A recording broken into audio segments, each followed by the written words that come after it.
Your Notes app can get messy fast, especially if you're using it for work, school, and personal reminders all in one place.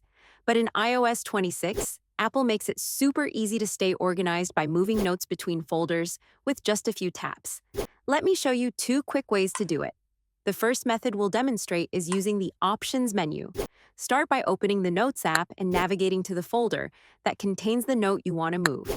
Tap to open the note. Once you're inside, look for the three-dot icon at the top right corner of the screen and tap it. From the drop-down menu, choose Move Note. A list of your folders will appear.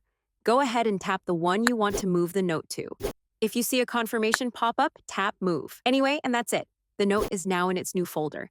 The second method is using the long press shortcut. This one's even faster. In the Notes app, don't open the note. Just find it in the list.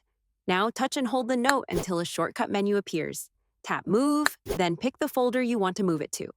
Again, if prompted, tap Move anyway to confirm.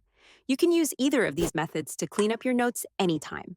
Whether you're sorting lecture notes, organizing project ideas, or separating personal journaling, these quick tricks keep everything in the right place. And just like that, your Notes app is cleaner, more organized, and way easier to use. If this helped you stay on top of your digital life, give the video a thumbs up and subscribe for more simple iPhone how-tos. Thanks for watching. See you in the next one.